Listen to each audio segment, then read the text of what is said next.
Ok, alors tu vas le voir, franchement, installer un site WordPress, c'est quelques clics, quelques instants. Le truc, c'est que pour pouvoir installer ton site WordPress, il te faut un hébergement qui aille avec un nom de domaine. Je pense qu'aujourd'hui, tu n'as pas d'hébergement, tu n'as pas de nom de domaine. Donc du coup, là, ce que je vais te proposer tout de suite, c'est simplement aller acheter, aller louer. Tu vois, je fais même la faute. En réalité, on n'achète pas un nom de domaine, on le loue, on n'en est pas propriétaire, on en est juste locataire pour une certaine période. Et là, l'idée, c'est ce qu'on va faire. On va aller louer notre nom de domaine et notre hébergement. Ce que je te propose, c'est d'aller sur OVH. Alors, je ne suis pas commercial OVH. J'ai pas de lien sponsorisé juste en dessous de cette vidéo. Juste, je l'utilise depuis un petit moment et j'aime bien ça. Alors après, c'est pas forcément le moins cher, mais je trouve que bon, pour ce qu'on va faire, c'est pas non plus vraiment très cher. Donc du coup, ce que là tu dois faire, c'est aller sur EVH. Tu vois au milieu, il y a marqué rechercher mon domaine. Donc là, ce que je te propose de faire, c'est de trouver un nom à ton projet. Soit tu pars sur du personal branding et tu fais un prénom mon nom.com.fr, soit tu pars sur quelque chose d'autre. Et écoute, vu que le but du jeu, c'est de faire du SEO, de dominer le monde, ce que je te propose, c'est de dominer le monde, hein, tout simplement. Donc on va voir si on peut dominer le monde aisément avec OVH. Là, je vais choisir par exemple un TLD. On regarde. Est-ce qu'il est disponible ou pas? Il est disponible au Laker. Là, je clique sur acheter. Là, tu vois, il met une option, mais t'inquiète, c'est gratuit. L'idée, c'est que c'est un ajout sécuritaire pour ton nom de domaine. Tu ne prends pas la tête, mais c'est plutôt une bonne chose. Ok, on clique sur continuer. Ici, DNS et Nicast, tu l'oublies, on n'a absolument pas besoin. Écoute, tu le laisses de côté, on verra plus tard ce que c'est. Aujourd'hui, c'est vraiment superflu d'expliquer ce genre de truc, donc on passe au suivant. Là, c'est ton hébergement. Ton hébergement, c'est grosso modo la taille de l'ordinateur que tu vas utiliser. Pour ce qu'on a à faire, un tout petit truc, ça nous suffit. Et on a quelque chose à partir de, je ne sais pas combien ça fait TTC, mais ça va faire 1,80 €, 1,90 € par mois. Donc là, on l'ajoute. Ici, on passe à la suite. Ah, on ne passe pas à la suite. C'est vrai que ça, c'est nouveau chez OVH. Donc là, il te met par défaut le module WordPress préinstallé. Enlève-le. On va l'enlever. Nous, on veut s'assurer de ce qu'on va installer. Donc, c'est nous qui allons installer. Tu vas voir, c'est vraiment hyper facile. On clique sur continuer la commande. On arrive sur le bon de commande. Pour le valider, là, ce que je vais faire, on va payer et je t'invite à retrouver la vidéo dans une seconde. À tout de suite. Ok, donc tu viens de payer et le truc, c'est que tu vas attendre un instant de recevoir un mail d'OVH. Donc le mail d'OVH, ça va être ton mail de création de compte, puisque normalement, tu as créé un compte. Note-le bien, mets-le bien de côté, sauvegarde-le de manière sécurisée. Et tu vas recevoir un autre mail d'OVH qui, lui, va te donner toutes les informations sur ton hébergement et te dire qu'il a été créé. Bref, pendant qu'on attend, ce qu'on va faire, on va télécharger un logiciel qui va nous être très utile. Un petit peu comme quand tu surfes sur Internet, tu utilises Chrome, Firefox, peut-être Edge, voire Safari. Et bien là, on va avoir besoin d'aller surfer sur notre hébergement, physiquement, comme si on était sur notre ordinateur. Et pour ça, on va utiliser un logiciel en particulier, puisque là, l'idée, c'est que je vais devoir lui envoyer des fichiers, comme si je téléchargeais quelque chose, mais là, je vais lui envoyer. Pour ça, on utilise un logiciel qui s'appelle FileZilla. Enfin, on utilise plusieurs. Moi, je te présente FileZilla parce qu'il est bien, et surtout, il est gratuit. Mais à côté de ça, l'idée, c'est de pouvoir être en mesure de pouvoir utiliser le protocole FTP. Donc le FTP, c'est hyper easy, c'est File Transfer Protocol, c'est protocole de transfert de fichiers. L'idée, c'est que je puisse envoyer des fichiers. Et c'est un logiciel qui sert à ça. Allez, j'arrête de parler. Quand on arrive sur FileZilla, le truc, c'est que souvent on se dit mais de qu'est-ce que je dois télécharger? Logique, enfin, franchement, c'est ce qui m'est arrivé la première fois, je ne vais pas me moquer. Et c'est très facile, c'est juste client. Donc là, tu fais juste gaffe à un truc. Tu ne cliques pas sur le gros bouton vert télécharger, puisque je t'invite à regarder à droite, en bas à gauche, le nom du fichier que tu vas télécharger. Et là, tu peux voir qu'il est écrit sponsor dedans. Donc de toi à moi, il y a un petit peu de bloatware à l'intérieur. Donc du coup, on ne va pas télécharger cette version, et on va télécharger une autre version. Donc là, j'ai cliqué sur le lien juste en dessous et je viens télécharger la version pour Windows. Si tu n'es pas sur Windows, je ne sais pas, tu télécharges celle qui va bien. Mais il y aura toujours une version pour toi. Donc une fois que tu as téléchargé FileZilla, tu l'installes. T'imagines que je l'ai déjà fait. Donc du coup, là maintenant tout de suite, moi je ne vais pas le faire. Toi, c'est du suivant, suivant, suivant. Et une fois que c'est installé, tu peux le laisser s'ouvrir, mais ce n'est pas ce qui va nous intéresser là, maintenant, tout de suite. Là, ce qui va nous intéresser là, maintenant, tout de suite, pendant qu'on attend des nouvelles d'OVH, c'est d'aller télécharger WordPress, puisque WordPress, c'est un ensemble de fichiers que je vais télécharger sur mon ordinateur, que je vais envoyer sur mon serveur, d'où le besoin du FTP. Ok, donc tu vas sur Google, tu tapes WordPress, et logiquement, tu as une première question qui te vient à l'esprit, c'est où est-ce que je dois aller? WordPress.org ou WordPress.com. C'est vraiment facile de comprendre la différence entre les deux. Il y en a un, c'est l'endroit où je vais télécharger le fichier, les fichiers sources, et l'autre endroit, c'est un site qui a pour but de te permettre d'avoir des instances, d'avoir un site WordPress qui est déjà installé, qui est déjà fonctionnel, mais la contrepartie, c'est ton hébergement est dans un sous-domaine, donc mon site.wordpress.com, et aussi l'autre truc, c'est que tu es limité, hein, forcément c'est eux qui administrent le site, donc tu as la possibilité d'ajouter pas mal de trucs, c'est plutôt bien fait. Mais à côté de ça, hein, je ne l'utilise jamais. Donc nous aujourd'hui, c'est pas du tout le but de ce tuto, de ce petit truc, hein, c'est de télécharger WordPress et de pouvoir l'utiliser pour le SEO. Donc là, ce que tu fais, tu vas sur wordpress.org, tu as le gros bouton là, la grosse call to action, là, obtenir WordPress, tu cliques dessus. Voilà, on passe la petite pub juste avant pour d'autres hébergeurs et on vient tout de suite cliquer sur télécharger WordPress. Ok, donc là tu peux le voir, tu as ton téléchargement classique qui se fait. Tu ouvres ton répertoire de téléchargement et là ce que tu fais, tu dois décompresser ton fichier. Donc bon, je pense que je t'apprends rien sur la décompression de fichiers, tu extrais tes fichiers, tu attends un instant et une fois que c'est terminé, tu peux aller dedans. Donc ce qui se passe, c'est que tu as un autre répertoire, tu rentres dedans et là tu vois quelque chose qui est très proche de l'arborescence qu'il va y avoir en termes de fichiers sur ton serveur. Une fois qu'on a fait ça, on met ça de côté. Tu peux même en vérité fermer cette fenêtre puisqu'elle sera plus utile. Là, on l'a vraiment utilisé que pour pouvoir décompresser le fichier. Donc là, je peux la fermer et ça va être FileZilla maintenant qui va nous permettre de manipuler ces fichiers. Et tu vas voir que FileZilla, on a un navigateur de fichiers, tout comme ça, c'est un navigateur de fichiers, sauf que lui, ce sera chez moi et sur le site distinct. Ok, je ferme tout ça. Et là, ce que je te propose, c'est d'attendre un instant qu'OVH nous envoie les mails. Les mails qu'on attend, c'est la confirmation de l'installation de notre hébergement. Une fois que ça c'est fait, j'aurai les données pour pouvoir me connecter en FTP. Ok, je te dis à tout de suite. Donc une fois qu'on a téléchargé FileZilla, WordPress, qu'on a reçu son mail de confirmation, il y a encore un petit truc à faire avant de pouvoir tout envoyer sur le FTP, c'est de lancer la création de sa base de données. Alors pourquoi il faut le faire maintenant? Tout simplement parce que ça prend un petit peu de temps, donc du coup on va en profiter pendant qu'on va tout envoyer en FTP, vous allez voir ça va prendre quelques secondes, mais on va profiter de cette petite quelques secondes d'attente pour faire en sorte que OVH nous crée notre base de données. Alors la base de données c'est juste indispensable sur WordPress, hein, c'est comme ça qu'il est dynamique, et donc du coup il va falloir la créer. Donc du coup ce que tu fais, tu retournes dans ton hébergement, tu vas dans l'onglet base de données, et ici tu crées une base de données. Alors, pas de prise de tête, vu l'hébergement qu'on a choisi, on n'a pas 50 options qui se proposent à nous, donc du coup tu cliques sur suivant. Ici, note quelque chose, c'est qu'il est en train de te proposer, il est en train de te demander la création d'un nom d'utilisateur, un mot de passe et le confirmer. Donc du coup, ce que tu dois faire, c'est toujours venir compléter. Tu peux mettre ce que tu veux, on s'en fiche royalement. Et derrière, il te demande de venir mettre un mot de passe. Donc, tu trouves un mot de passe, il y a des sites, des générateurs de mots de passe pour ça. Je t'invite à bien faire attention, à ne pas dépasser les 30, mais par exemple 25, pourquoi pas. Donc du coup, tu mets 2 fois le même mot de passe. Et le truc à faire, qui est vraiment important, c'est de bien les noter. Mais pas n'importe comment. Regarde le truc. Là, tu vois, quand j'ai noté mon nom d'utilisateur, je ne suis pas contenté de récupérer ce que j'ai mis. J'ai récupéré tout ce qui a écrit avant. Ça, c'est important. Il faut vraiment bien que tu le notes, tu récupères ton mot de passe, tu le mets de côté, et ça va nous être utile dans une seconde.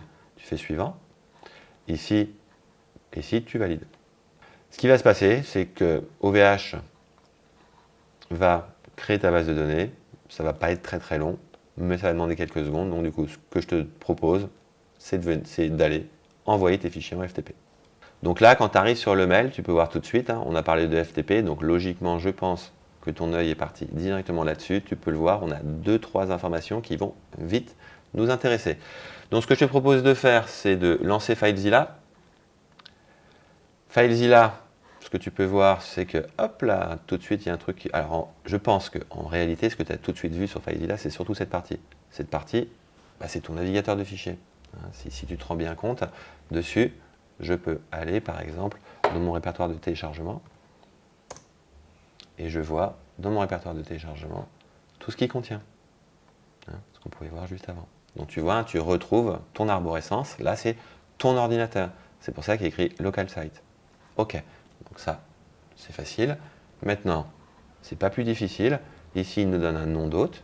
OK, super. Je le prends, je le copie. CTRL-C. Je vais dans Host. CTRL-V. Maintenant, je prends mon identifiant. Je bascule dans le user. Et maintenant, le password. Ah! Là, le password, il ne me le donne pas. Ce que je dois faire, c'est cliquer dessus. Juste cliquer, hein, tu vois, il y a écrit que ça se copie, ou tu copies là, bref, tu fais ce que tu veux. Tu retournes sur ton interface de FileZilla, tu mets ton mot de passe, et ici le port, pas besoin de le spécifier. Alors tu peux mettre, hein, il te le dit, hein, tu vois, 21, pas de problème, mais en réalité c'est des ports par défaut FTP, donc pas besoin de te prendre la tête avec ça. Et tu cliques sur Quick Connect. Première chose que tu vois, c'est qu'en fin de compte ici, tu as le mode un peu verbeux, c'est-à-dire que si tu es un peu curieux, curieuse, tu regardes directement à l'intérieur et tu vas apprendre 2-3 petites choses, des directives, ok, mais là, ce qui nous intéresse, c'est ça, c'est, on vient de voir ici, hop là, mon remote site, dit autrement, le serveur en face, et le serveur n'étant qu'un ordinateur, eh ben, on voit les fichiers comme je les vois à la maison. Donc, comme on est chez OVH, hein, on arrive directement, on a toujours un répertoire 3W, dedans, je supprime par défaut ce qu'il y a, le fichier index.html, hein, tu peux le supprimer, ça ne nous sert à rien du tout. Là, je suis dans ma machine, partie téléchargement, ce que je fais, c'est que je vais dans le répertoire que j'ai décompressé de WordPress tout à l'heure, tu te méfies, tu rentres encore une fois dedans, et là, ce que tu fais, tu prends tous les fichiers. Pour pouvoir prendre tous les fichiers, hein, CTRL A, je prends tout. Soit tu fais un clic droit, tu fais Upload, soit tout simplement tu les prends tous et tu les envoies. Là, bah, tu peux voir, ça défile. Donc là, le truc, c'est qu'en dessous, en bas à gauche, tu as tout ce qui est en cours d'attente. En bas à droite, ce qui a été transféré. Et le truc, logiquement, toi, si tu viens d'installer FileZilla, ça ne devrait pas être aussi rapide. Pourquoi? Alors déjà, parce que ça va beaucoup dépendre de ta connexion Internet, hein, ça va de soi. Mais surtout, si je ne dis pas de bêtises, c'est ici. Ouais, je crois que c'est ça. Donc tu vas dans la partie Settings. Et ce qui se passe, c'est que dans la partie transfert, oui, dans la partie transfert de base, ici, tu as écrit 2. Et donc normalement, c'est pour ça que ici, tu ne vois que 2 fichiers en cours de téléchargement à chaque fois. Donc tu le remplaces par 10, tu fais OK, et si ta connexion va bien, bah, logiquement, ça devrait aller plutôt vite. Hein, tu peux le voir, on est quand même en train de télécharger pas loin de 3000 fichiers, et puis le temps de t'expliquer tout ça, on commence à toucher du bout du doigt d'y arriver. Donc du coup, pendant que c'est en train de se finaliser, ce que tu peux faire, ah, ça rame un peu de mon côté, mon ordinateur, ce que tu peux faire maintenant, c'est terminé. Donc du coup, va sur ton site, https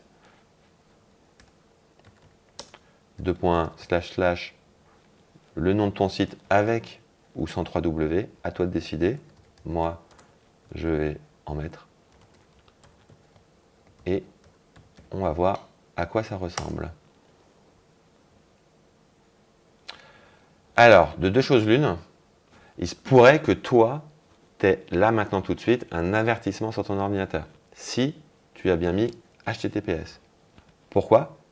Puisque là, normalement, ce qui se passe, c'est que tu viens juste d'activer ton hébergement. Et quand tu viens juste d'activer ton hébergement, OVH te crée un certificat SSL, sauf qu'il va falloir un petit peu de temps pour qu'il soit bien comme il faut. On va dire ça comme ça. Donc le truc, c'est que ton navigateur n'est pas content, tout va bien, parce que justement le certificat ne va pas. Sauf que nous, on va vouloir lancer notre installation en HTTPS pour que tout ce qui soit écrit dans la base de données soit bien écrit avec le HTTPS à l'intérieur, pour éviter qu'il y ait un petit HTTP qui traîne quelque part.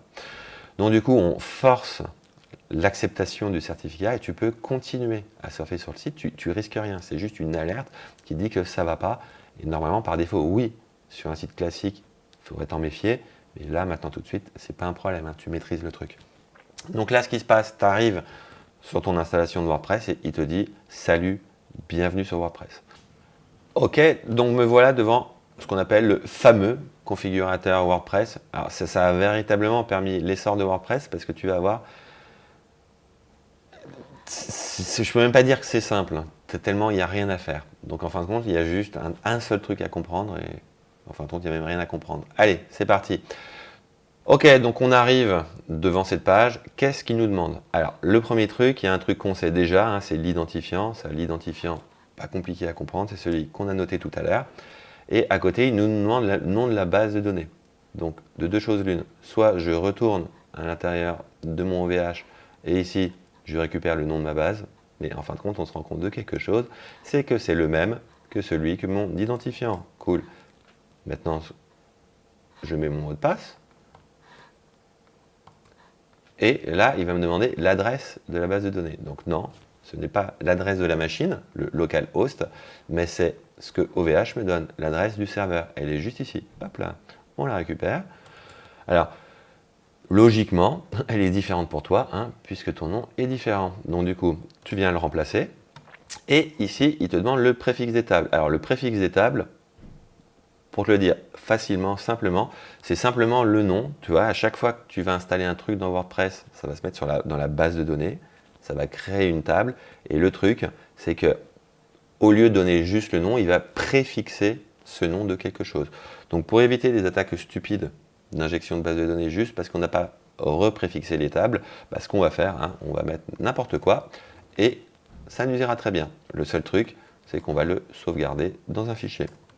Ça, c'est pour nous. Ok, on envoie. Pas besoin d'enregistrer. Ok, donc là, en fin de compte, ce qui vient de se passer, c'est qu'il vient de tester la connexion à la base de données. Tout se passe bien, on peut lancer l'installation, on y va. Et là, il nous demande quelque chose. Première chose, donner un titre à notre site. Donc, je sais pas, par exemple, les chats sont les maîtres du monde, par exemple. Là, ce qui va se passer, c'est qu'ensuite, il va te demander un identifiant. Donc, tu prête bien attention à cet identifiant. Il est un peu particulier sur ton site WordPress, c'est l'identifiant administrateur. L'identifiant admin, c'est lui hein, qui va permettre de pouvoir installer des plugins, jouer sur la configuration de ton site. Donc inutile de dire qu'on ne va pas véritablement vouloir juste l'appeler admin, ce serait de rendre les choses un petit peu trop simples.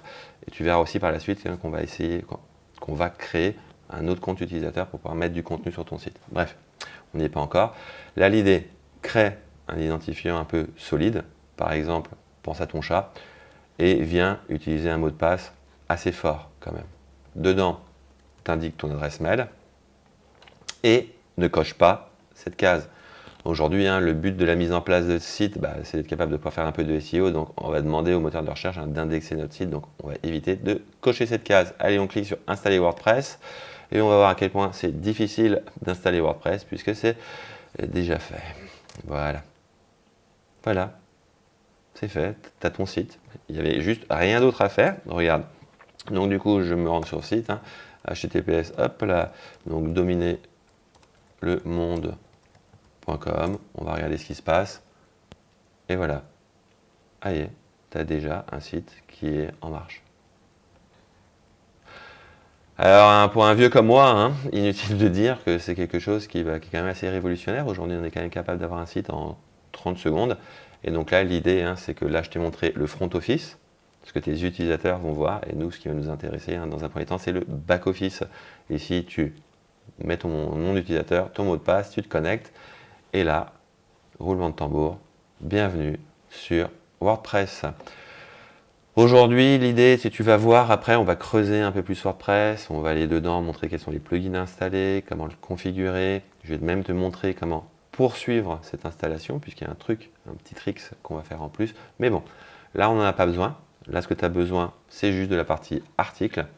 Ce que je t'invite à faire, hein, c'est de venir supprimer le premier article et d'écrire le tien, tout simplement. Voilà. Donc du coup, je te dis aux prochaines vidéos, commente-moi, dis-moi si tu rencontres des difficultés. Hein, c'est pas impossible que de temps en temps, quand on upload ou quand on configure son site, on rencontre 2-3 petites difficultés. Je suis là pour t'aider, laisse des commentaires et dans les prochaines vidéos, on voit comment prendre WordPress en main beaucoup plus. Allez, ciao.